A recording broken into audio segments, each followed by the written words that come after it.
Welcome to the Fall to Grace. This is a podcast where we hope to bring a grounded, practical approach to spirituality and mystic wisdom.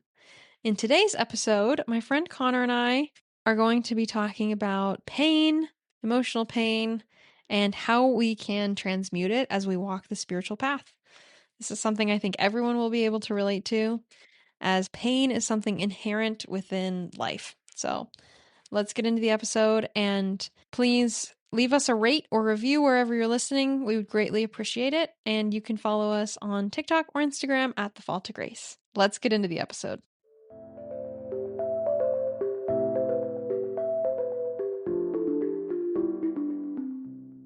Hi, Connor.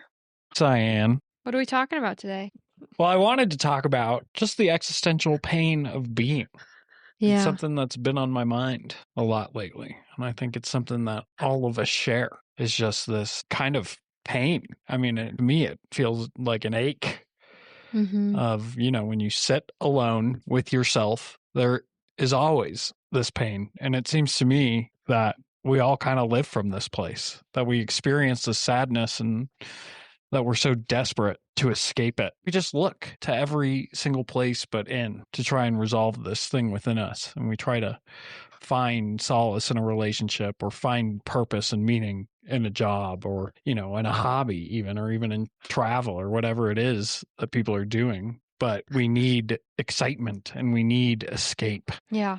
I think this is why, so much of the media that we have right now is so fast and so bright and so loud, is because it is that distraction that we crave desperately within us to escape this pain that's inside of us. Yeah, I completely agree. I mean, we wouldn't be alive if we didn't have karma to burn through. And because, we would spontaneously no longer exist if we burned through all of our karma. And karma is painful. The process of burning through karma is painful. And so, therefore, being alive is necessarily painful. It is. It just is. We have physical pain and emotional pain and situational pain, and it never ends until we die. I'm talking about the pain. Yeah, I know what you're talking about. The one. I know what you're talking about, but we can all relate to the fact that there's pain. And when we start to, understand that it kind of all comes from the one, then we can really work through it for the first time. Don't you think? Well, definitely. I mean, I think the opportunity here is to work with it.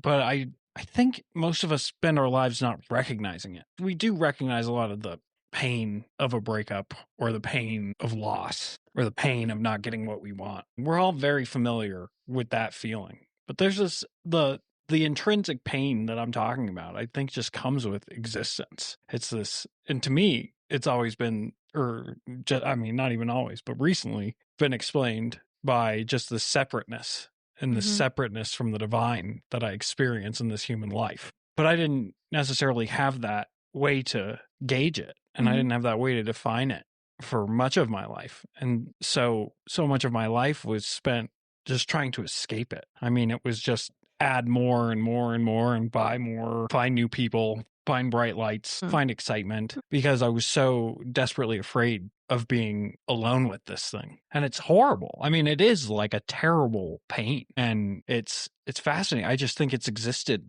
since the dawn of time, and every single human being that's ever existed. I don't know that there's anyone who is just born complete. Yeah, I mean, you have to have pretty incredible karma. But yeah, exactly.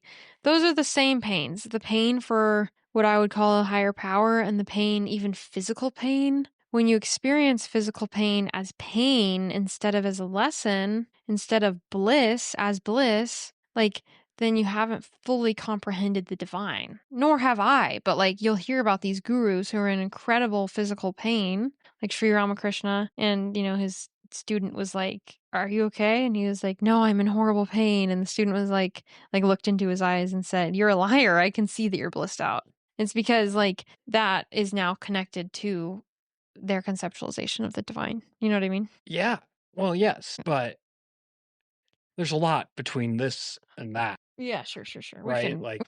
Yeah, I mean, ultimately that's kind of what I want to get to here, which is this idea that the pain is a part of it, right? There is no escape from this. And many of us just spend our entire lives until death in vehement denial of this truth of ourselves, that there is this pain. The point of the pain, and I think the point of your story, or the truth, and this is like the fundamental thing that I think we should talk about, but the invitation of the pain. The pain exists for a reason. It's not just this despairing nothingness, right? We contend to nihilism when we do sit with this pain and we say, why is it all so awful? Like there is no purpose to why this could be so awful. And the only way to deal with this pain is to make purpose out of it, right?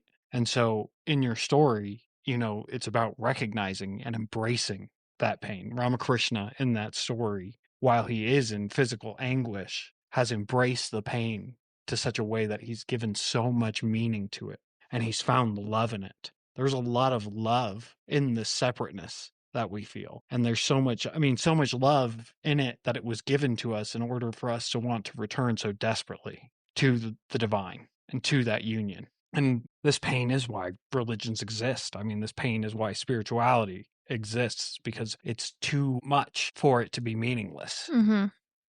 So how do we create that meaning and what do we do with it? Yeah. I mean, and who knows, like it could just be something my teacher says is that um pain is complete in and of itself, basically. Like it's a complete sadhana. It's what God does because God can't experience pain unless God takes a mortal body. So it's like the ultimate Leela to experience suffering, which is great spiritual practice. Yeah, what does it mean for you? What does it mean for me? Yeah. I do my pain as an offering. It's a great puja. I offer it up to the divine when I feel pain. And I thank the divine for the experience. Do you want more from me? A little bit. I mean, all beautiful things, right? The creating and making meaning out of the pain is certainly in the offering, Mm-hmm. and certainly in returning this back to God and recognizing that I am a form of the divine that exists Mm-hmm. in a certain sense to experience pain. Mm-hmm. But it doesn't make it less painful a lot of Mm-hmm. the time. It doesn't, I think it's all about recognizing that it doesn't need to be less painful. And ironically, you do start to see it as Leela, and so therefore it does become a little more playful. Maybe not less painful, but a little more playful as you're experiencing the pain. The other thing about pain is that pain can be transmuted into personal power. Any kind of chaos can be transmuted into personal power. Definitely. I mean, all these things are true. The pain is the ultimate source of everything. And it's the source of all things good, and it's the source of all things bad. But without this fundamental recognition that it exists and the fundamental ability to honor it, you will get nowhere in this, and you will create destruction, and you will wreak havoc on relationships in your life and your own self and the world. What so many of us do is just try to avoid it desperately. It is why the world is the way it is today, is because we've constantly tried to manufacture a world where this wouldn't exist, because we'd have enough to do, right? We'd have so many things to be worried about that we would never have to sit alone with our thoughts. We have a phone in our pocket that tells us we never have to sit with this pain again. And yet somewhere along the way, we do this for months and years on end, and we come up for air and we go, man, my screen time is 8 hours a day. I've watched a billion reels and I feel worse than ever. But then we go back to it because that realization is horrible. So most of us haven't found the way to turn this pain into something worth a life. Yeah. Right? I mean, the pain is the fundamental base from which we have to grow. But many of us don't grow. We avoid. But most people don't even realize they're avoiding. They don't even do the teensy bit of shadow work it takes to realize that they're avoiding it all. That's what I'm saying. Yeah. They don't know they're in pain at all. They avoid so much. I mean, some people, the lucky few, realize that they're in pain and they might still avoid, and then even fewer, teensy tiny statistic actually realize that they're in pain and try to do something about it, which, like, of course, you have to face the pain in order to do that. Yeah.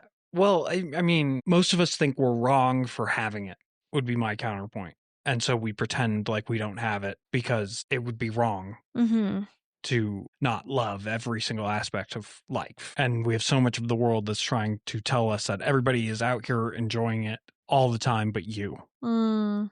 And so when you do feel that pain, you suppress it as quickly as possible because it means that you're not one Yeah. of them. And if you're not one of them and enjoying life, then what are you? But this is it. I mean, that is the key question, that if we are too afraid to ask it, we will never create a meaningful life. Unless we have enough courage to face this pain dead on, we will do nothing meaningful in our lives. And like you said, some people do this. It's the select few, and it's the great artists of the world. It's the great thinkers of the world. The ones we look up to the most are the people who are willing to sit with this pain.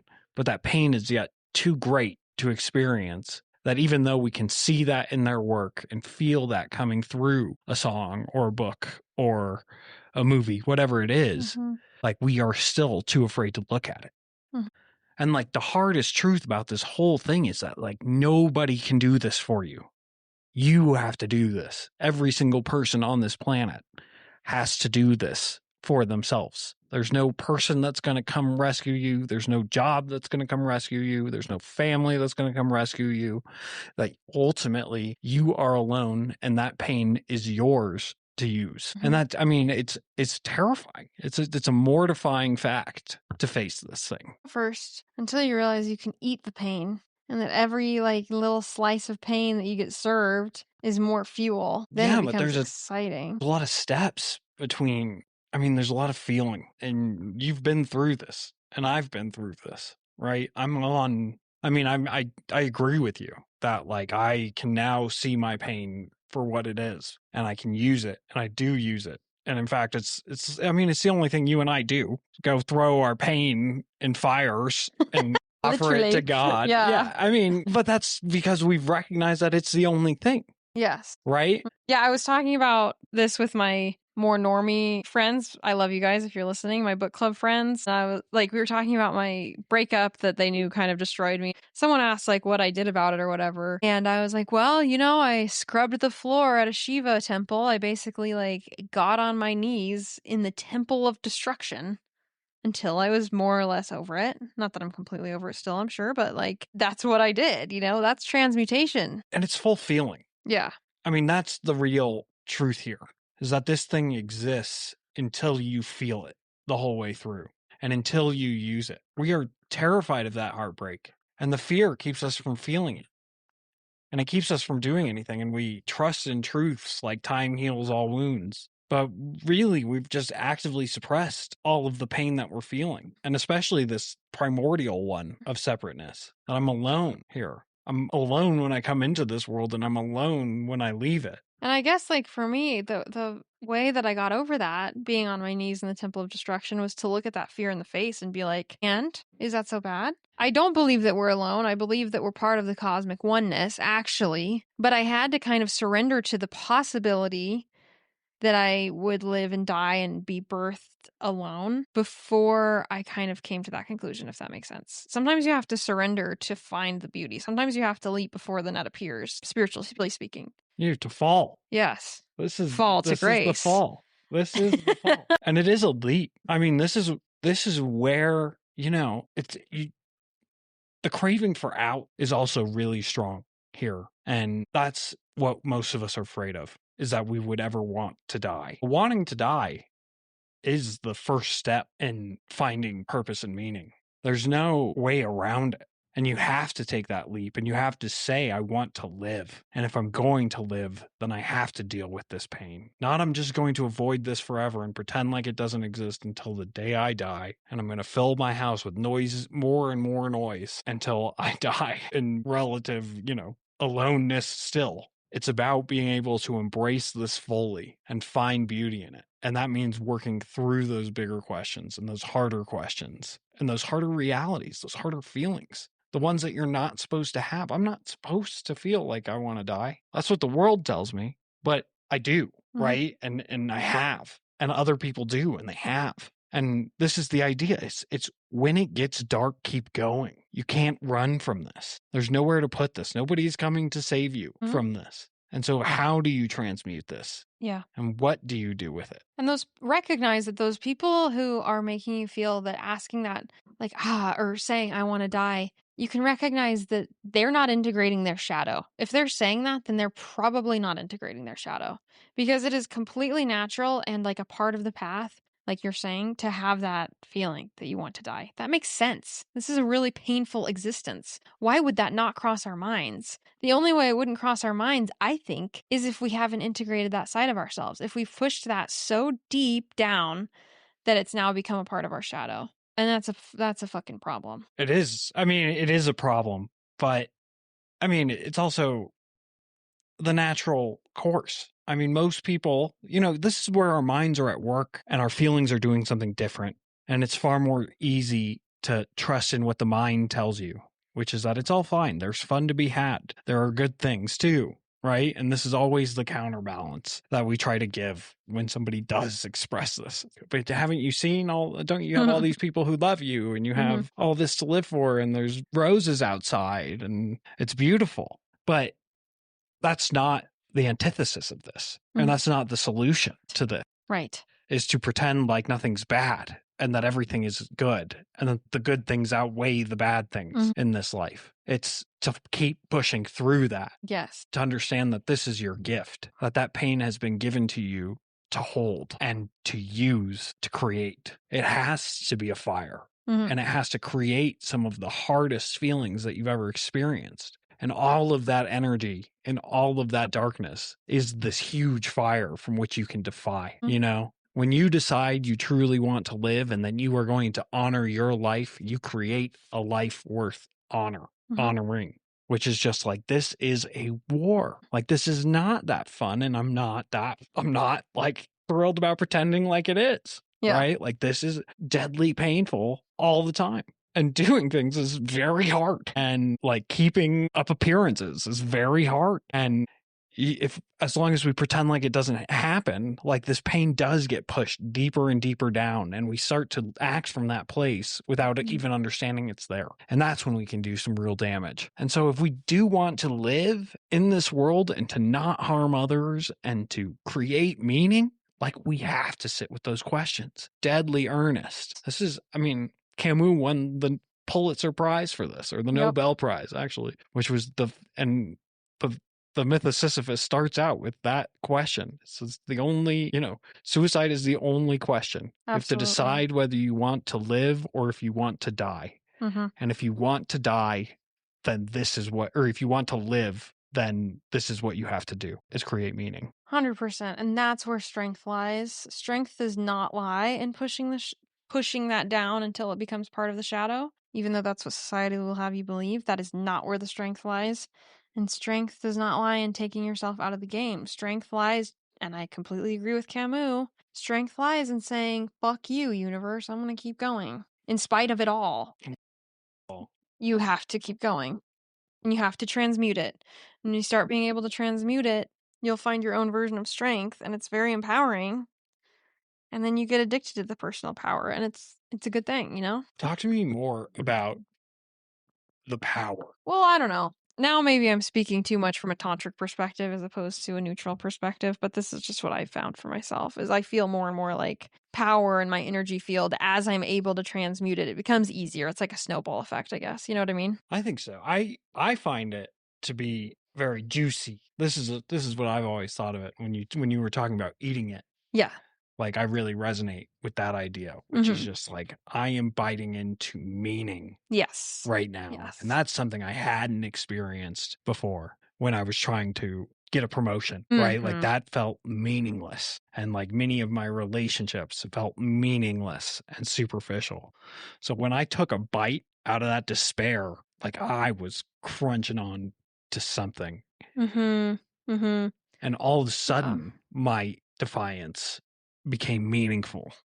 And I've been living from that place ever since, which was just, I am going to create purpose out of this. And I'm going to, defy that. Even though I'm feeling this all the time, I'm never running from this, but I'm going to make it worth something. Yeah, that's absolutely part of it. I will say, I think this probably speaks to the fact that you and I have different bhavas or proclivities, flavors, but like there is that for me, but there's also an additional point of like, I am that. I am that. It's like that Swami Vivekananda book I was reading this week, he was like, I will become a yogi such that I can drink the ocean, he said. I can drink the ocean. It's like, it feels like that when you start being able to eat it. You know, you get so big. And I don't mean your ego gets big. I just mean that you become more and more vast, or you at least can recognize your vastness, such that you think finally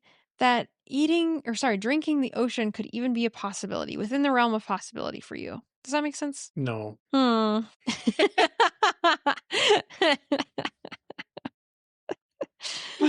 That you could lift up a mountain? Want to just relate it to my guy?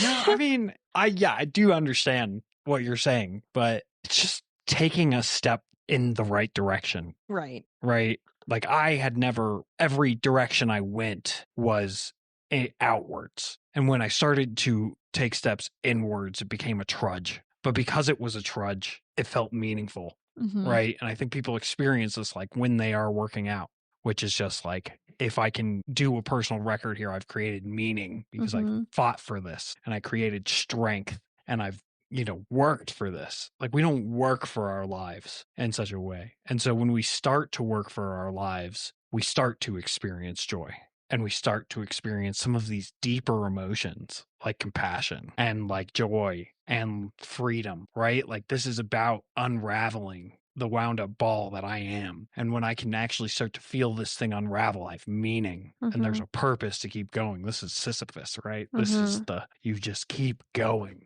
And there is so much meaning in it. And in that way, you do develop this hunger that you're talking about, which is that I would drink the ocean, like give it to me, right? Like I am strong now. Like I am a force to be reckoned with. Give me your greatest challenges because that is where the meaning is. It's always in the struggle. The struggle has to have meaning and the struggle creates the meaning. And we just spend time avoiding it.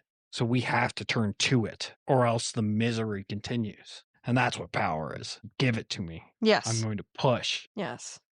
I will lift a mountain. I will drink an ocean. I'm not scared. If I can take it. I can take it. I can eat it. No, I can eat it. I can transmute it. Hit me with your best shot. Fire away. She's humping the air. I did punctuate that with an air hump. What you were talking about is absolutely having turned a corner, right? It's absolutely coming from somebody who's learned to use this and who has channels for this, right? But your whole life is this. Yes. And mine too. Yes. Right? Except for the fact that I got to make money and do this job. But like, yes, like every single step I take in the meaningful things I do is out of this. And in that way, I've started making real contribution and real steps in my own personal growth. Like this is what you get. This is what every single artist that you love has done, has sat with this despair. And some of them lose this battle. Yep. Right. Yep. But they've sat with it and they've contended with it and they've created from it. Yeah. If we are not creating from that place, we are destined to feel purposeless. And so we have to create. I mean, you have to take this fire and spit it out. Yes. Into whatever it is you do. Or it will consume you. Yeah. From the inside out, it'll bring you up. But your talents are your guides, but you have to infuse it with true meaning. And that's the difference between good art and bad art. Well, and that's the difference between you getting burned alive or becoming a fucking firebender. You can be a firebender. You just don't know that yet. That's 10 steps ahead. But like, it is 10 steps ahead. It is. I know you don't want to get too deep in this, but I think it's exciting to know that there is something 10 steps ahead, that you're not just like, yeah. Oh, for sure. Yeah. But I will say I filter every second of my day through this lens. It's like a total mindset shift. It's a life shift. Through what frame? Through the frame of pain is sadhana. Pain is spiritual practice. Because like the human existence is just painful. Even when you're not going through deep emotional or physical pain, it's just uncomfortable. Like the other night, I had really stiff and achy joints. I thought I was getting the flu. and I was uncomfortable, and I woke up and I was fine, but, like, then I had a really bad blister on my foot that was bleeding. You know what I mean? Like, life is just painful, and, like, things are irritating and things, I'll get kinda sad, or I'll read something and I'll just feel like life is uncomfortable. It's so very rare that we're in a moment where we're not feeling any semblance of physical or emotional pain, even for a second. That's, like, pretty special. Even if that emotional pain is like boredom or slight emotional discomfort, those very rare moments are very, very special. And that speaks to the fact that the human experience, or any experience lived in a mortal body, in the mortal coil, is pain, is punctuated with pain. What are we going to do with it? How can we not all be asking ourselves, what are we going to do with this? It's fucking bizarre to me that people are not asking that. Like, normies are not constantly asking that. Well, they're asking the wrong question, which is, what am I going to do about this? Okay, they I are. think that that's how we approach You're right. most of this. Like, what am I going to do about this pain? You're right. And then it's like retail therapy, football. Yeah, it's something to go treat. to the bar. It's something to treat. Yes. Rather than who I am. Okay. Right? Yeah. So that's what I'm asking people to do here, is to embrace this idea of, what am I going to do with this? Yeah. Not how am I going to get out of this, but what am I going to do with this pile that I have in my heart that hurts every single day. Yeah. And haunts me when I close my eyes at night. I mean, when you really do hit it, and like you're saying, 10 steps ahead, like when you have come to that point, the world is infused with a new meaning and a new purpose, right? This is all my vehicle for my awakening. And that pain exists to show me what's next, and how do I conquer this? How do I take on that? And that's power, right? Is to actually, I mean, the essence of personal power is to not let these things command you, or who you are, or who you're going to be, right? This pain is showing you who you are. Which is nothing, by the way. This is so wrapped up into identity too, though. Is like, that's what I mean by the human crayon. Is if God uses me like a human crayon, it literally just like grinds me down to like a little nub. The hell do I care? There was nothing in there anyway. Right. Well, absolutely. Well, our identities are the shields that we put around ourselves to tell the world that we don't feel this pain. Yeah. Yes. Yes. Right. No, I love doing this, and I love doing that, and I love doing this. Yeah. Why would I feel pain? I'm a very successful litigator, and look at my open concept house. Yeah. Yeah. Exactly. Exactly. And so, and then I look to you and I say, isn't this cool? And you like don't it, right? you think I'm important? Yeah. But the essence is, you are important. Or you're not. By just being, you are important, because you have been given this struggle. And if you can really embrace this struggle, it doesn't matter how much money you have, how many people you sleep with, whatever you're doing. It matters how you're dealing with this. This is the noble struggle of life. It's not about the conquest. It's not about the bank accounts. It's about how you handle this kind of pain. Do you use it, or do you run from it? And it's fun, you guys, because like when you realize, because here's the paradox of it all. Yes, you're very important, but when you're everything, you're also nothing. Those are the same thing. Being nothing and being everything is exactly the same thing, because there's this universal oneness. Anyway, with that being said, when you start to realize that you can eat pain, you start to realize that you don't really care. And then it's like truly like an open world kind of video game. Like, you can do anything, because what's so scary? What's so scary, Like, if you want to go be a deep sea diver, then you should just do that, because what's the worst that could happen? But that's absurdism. Now we're back to absurdism. That's kind of what we're talking about, if you think about it. I could be this, I could be that. I could be this, I could be that. Who cares? It doesn't matter. I don't care. No, this is the point. It doesn't matter what you are. It doesn't matter what you're doing. Yeah. But you have to do something. Right? And this is the point, is are you doing something with this? Yes. You can be a deep sea diver and it could be your biggest fear, being underwater. You're out there conquering that, right? Prove it to yourself and to God. Everybody else doesn't matter. Prove this stuff to yourself, that you can do things. Stop looking for the solution elsewhere. It's in you. And yes, what you're saying, it is fun. Like, when you really start to use this and you really start to explore some of these deeper questions. I mean, this is just the first question. There are hundreds of questions that come after this, but every single one starts there.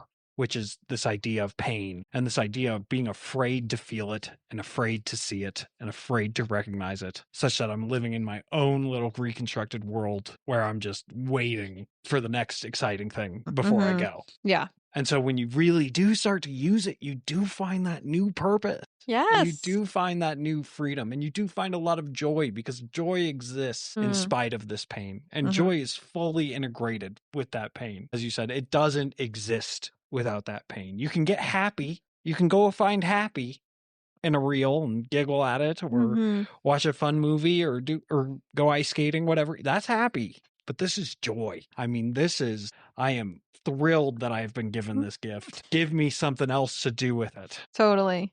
God can't experience pain unless God takes, form in the mortal coil, like I said. So, hey, let's freaking grind. Like, let's have fun, Let's have fun with the pain. It's pretty cool that we get to have it. It is once you've used it, right? Yeah. But, I mean, it's so incredible to use it. And it is so incredible to see it for what it is, to understand that it is a gift, and then to run from there. Like, that is what you're talking about. It's just like, let's just go have fun with this. Like, bring it on. I know what this is now. But so many of us just don't know what it is. And this is the invitation to everybody out there listening to this.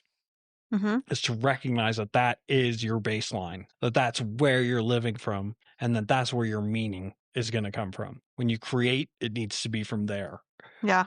When you're thinking and feeling and making love and all that stuff, it's from there. And it infuses this deadly earnestness with your very existence. There's no more shallow existence once you've come to this. There's no vapid kind of caring about like even what you look like too much after this, because you've seen God and yelled at it, yelled in his face, right? I mean, you've really confronted the problem. Yeah. Yeah. And from there you move, and you move with strength, and you move with grace, and you move with ferocity. You start dry humping the air. You start dry humping the air during your podcast. Because who cares? Like, that's the thing, is you stop living with vapidness, but you start living with this playful attitude. It's so unserious, because it's like, I could be this, I could be this, I could be this, I could be this. I don't care. It doesn't matter what they're going to judge me. Okay. I'm going to die. I'm going to, okay. Well, you stop assigning meanings to the things that you thought had meaning before when you do this, because now you understand true meaning. And so you stop caring about some of the shallower things that you've been putting your energy and time into. Yeah, totally. Because those have been the things that have promised you escape from this pain. But what I'm telling you is that there is no escape from this pain, and all of those things have ends, right? If you're obsessed with beauty, wait till you age, right? And everything like this has that same conclusion. I loved alcohol. It was the perfect escape for me, but it had an end. I mean, it was killing me. And, retail therapy, you don't have that much money, right? And everything else is drawing from this, empty pit. Yeah. But when you turn inwards, you find that this is like a limitless, worthwhile. I mean, just for me, it's just worthy. It's just about being worthy of my life. And that's what challenges me to be worthy. I was always so frustrated with just how meaningless everything was. And nothing felt worthwhile because it was either too easy or like too bureaucratic or whatever it is. Everything in the world has its problems. The real problem's in me. And the real problem is that I'm too afraid to face it. And until I faced it, I had no meaning. And now my life is so full of meaning, because I live with an understanding of what lives inside me. Yeah. That there's a fire in me that wants me dead. Yeah. Yeah, totally. It wants me dead, but I want it to be my bitch. Yeah. I want that. Like, that's what Tantra is I feel like me and the fire are like going like head to head. Like, I'm going to use you. No, I'm going to use you. Yeah. You know what I mean? Well, now you're in the fight. Yeah. We just haven't been in the fight. Once you get in the fight, you realize the fight's all there ever was. Yeah, totally. You were just losing so bad. You didn't even realize you were getting beaten. Yeah, you're just getting your ass kicked. So this is about being in the fight. And the only way out of this that I can find is creating. Like, everybody needs to be creating in some way, shape, or form. And it's creating connection. It's creating art. It's creating, real purpose in your life. Whatever gives you that is that passion and that fire that we all love so much, and we get glimpses of it. But when you've really confronted this, everything becomes that passion. And your passions are the only thing worth doing at that point, because you've recognized that this is a life or death game, and it's about your will to live. It's not about cars hitting you as you cross the street. It's like, am I gonna Yeah, 100%. But it is transmutable. That is what's cool about it, is that once you do have a handle on it, it becomes the purpose for everything, and it becomes the meaning behind it all. And you've actually created something that can sing to other souls. Yeah, because every other soul's in the same predicament. Yeah, but every soul longs for the meaning. Yes, they do. Well, with that being said, that's all we have time for. Sit with courage. Sit in this with courage. Have the courage and recognize that you won't. You'll be okay. Yeah. Right? Like, that's the other thing you learn, is that it's okay. Once you sit with this and you face this and you are still alive and you are still breathing and you feel that first spot of joy come after that, you go, it's okay. It's all there is. So let's get to it. My dad said something when I saw him last. He said, people are not expecting you to talk back to them or to give them lip or to like be aggressive with them. Like, when people are aggressive with you, they're not expecting it back. Same thing with your own pain. You know what I mean? When it bullies you, it's not expecting you to bully it back. Really. I mean, God is, but like, jump back a little bit. It might be like, whoa, she's got some bob. All right. Try it. Anyway, that's all we have time for. I love you guys. Thank you for listening. We'll see you again in 2 weeks. And be sure to follow us on Instagram and TikTok at The Fall to Grace. And more importantly, rate and review us wherever you are listening, please. It would help us so much. Thank you. And any questions you guys have, we're always happy to take. We love talking about what's actually facing you. We talk about these things in the abstract, but these are real things that we're all going through. Yes. So leave us a comment or DM. Doesn't matter. We'll surely see it. So thank you, and we'll see you in a couple weeks. Bye. Bye.